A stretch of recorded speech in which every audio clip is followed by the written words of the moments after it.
डाल ला कुछ ठीक ठाक चलेगा।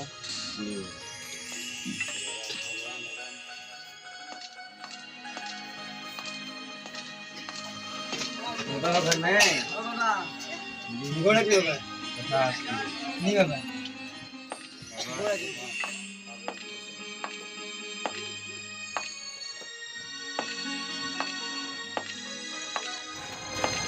अरे साधु बाबा तो बड़ी अच्छे बड़े जा तनी मिठाई उठाई ले ले हुई हन दी हन।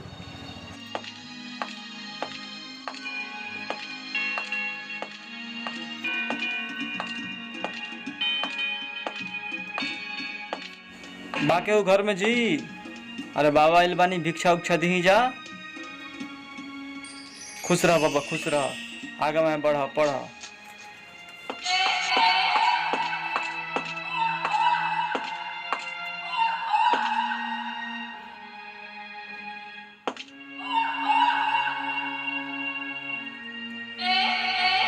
अरे साधु बाबा लौकत नहीं खन काने चल गिलन। अरे हो का दे जाता है रुको रुको बाबा रुको। गोड़ लगता है बाबा। खुश रह बाबुआ कहाँ घर यही जे कन पहाड़ी घर। मिठाई खेबा बच्चा। हाँ बाबा। ला बबुआ खा और बच्चा के लिया गई बा ना तो और मिठाई देम जा लिया के आवा जा जल्दी लिया के हो ए जे बानी बैठल हो जा ठीक न पेड़ावा भी। ठीक बा बाबा।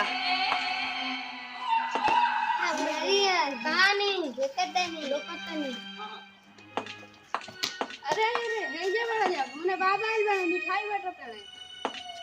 अरे देखा सुन बाबा मिठाई दे रहा है। हम बाबा की यार मंगवाइन चल।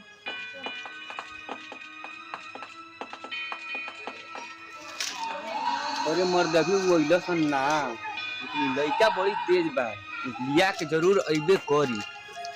आवत आसन की लड़का का नाम तो लड़का बड़ी तेज बा अइबे नहीं आवे दावे तो यहाँ सब यहाँ काम बा। अभी ले बाबा ना आई लेकिन बाबा तो तेज बोला है नहीं बा एगो ना एक जना के लड़का फंसा के ला वही करी।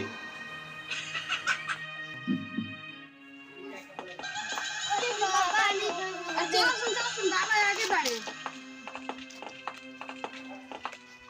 देखा सुन बाबा है क्या बोला तनी बाबा। तथा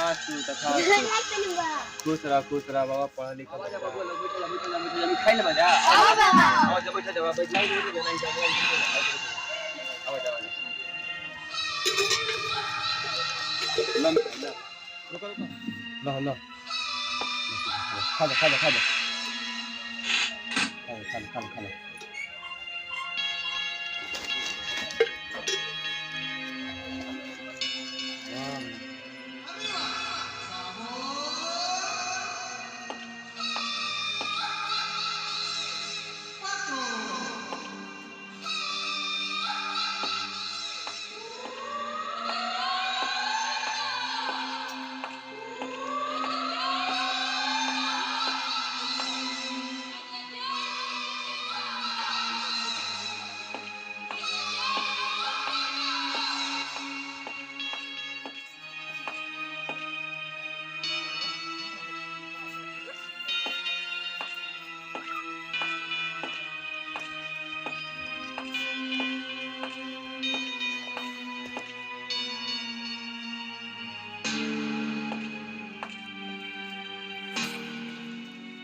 हमनी के भैया के देखला का हो भैया शादी वगैरह देखला का जखन या तब वो नहीं बिला हन अब लइकन के तू ले हमरो में भैया है बुझात तो रहे के जाने किमी चोर नहीं खेनु किमियो चोरते घरे घुमाता है सब आ जाने बाबू चल ना देखते हैं चल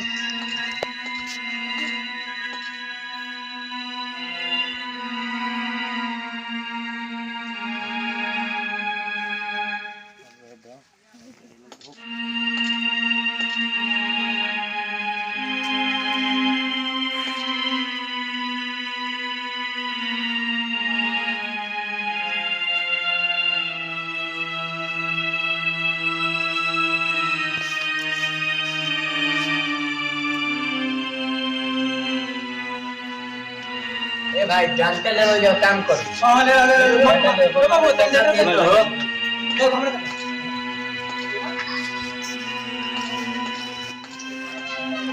चलो चलो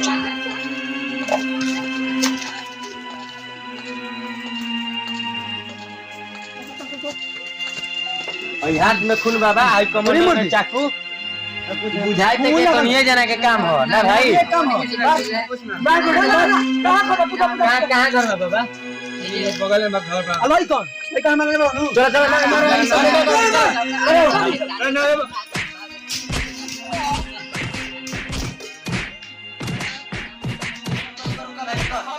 एक तो अंजन एक अंजन के जान दे हम आओ तनी लइकन के दिखाई खून चुआ कइबा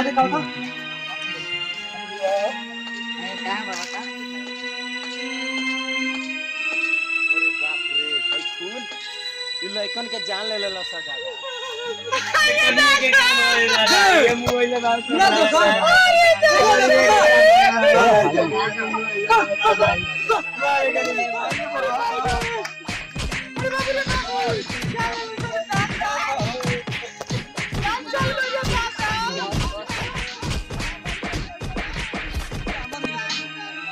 मर गिला सब भाई छोड़ साला के ये वीडियो से आप सभी को सीख मिलेंगे होगा कि ये ढोंगी के रूप में बच्चे किडनी चोर सब लोग घूम रहे हैं। अपने बच्चे को कृपया ध्यान रखें। ये साधु के भेष में देखिए, हम जैसे साधु के भेष में एक कबाड़ी वाला, फेरी वाला, इस सब के भेष में ढोंगी घूम रहे हैं। अपने बच्चे को कृपया सावधानी से रखें और स्कूल कॉलेज पर ध्यान रखें। जय हिंद, जय भारत।